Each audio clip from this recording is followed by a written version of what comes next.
Saudaraku yang dikasihi Tuhan, berkah dalam. Sudahkah kita memberi senyum hari ini?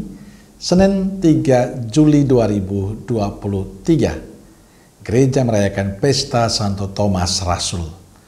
Mari kita awali permenungan kita hari ini dengan tanda kemenangan Kristus dalam nama Bapa dan Putra dan Roh Kudus. Amin.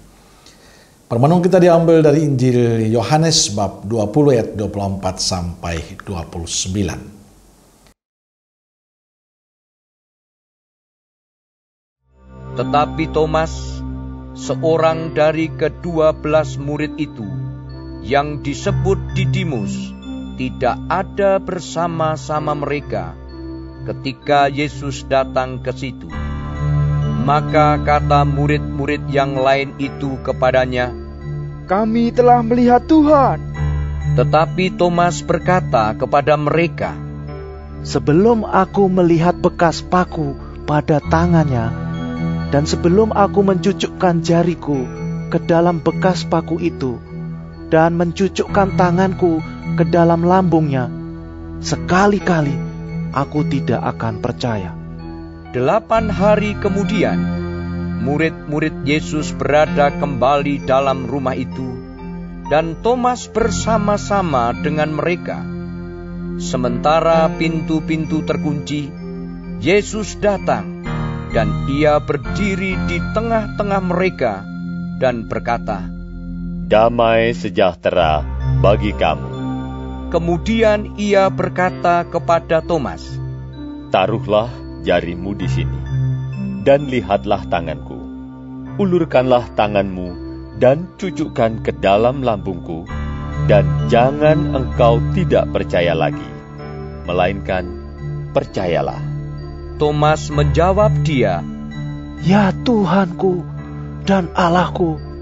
Kata Yesus kepadanya, "Karena engkau telah melihat aku, maka engkau percaya. Berbahagialah mereka yang tidak melihat, namun percaya." Saudaraku yang dikasihi Tuhan, hari ini gereja merayakan pesta Santo Thomas Rasul. Santo Thomas adalah salah satu dari 12 rasul yang juga disebut Didimus. Pada saat Yesus menampakkan diri setelah kebangkitannya pada murid-murid, Thomas tidak hadir. Saat para murid menceritakan penampakan Yesus pada mereka, Thomas tidak percaya. Ia mengatakan, "Sebelum aku melihat bekas paku pada tangannya, dan sebelum aku mencucukkan jariku ke dalam bekas paku itu dan mencucukkan tanganku ke dalam lambungnya, aku sama sekali tidak akan percaya." Mengapa Thomas bersikap demikian? Karena Thomas kecewa akan kematian Yesus. Ia sangat sedih karenanya dia meninggalkan teman-temannya. Sehingga saat Yesus menampakkan diri setelah kebangkitannya kepada para murid, Thomas tidak ikut menyaksikan.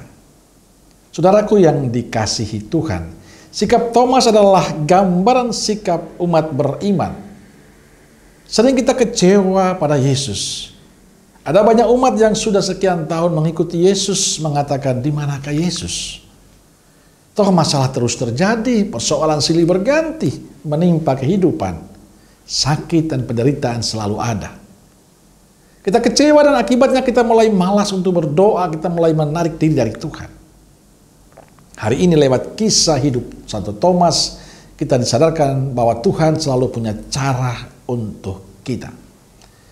Santo Thomas juga mengalami itu. Tuhan hadir lewat caranya Tuhan.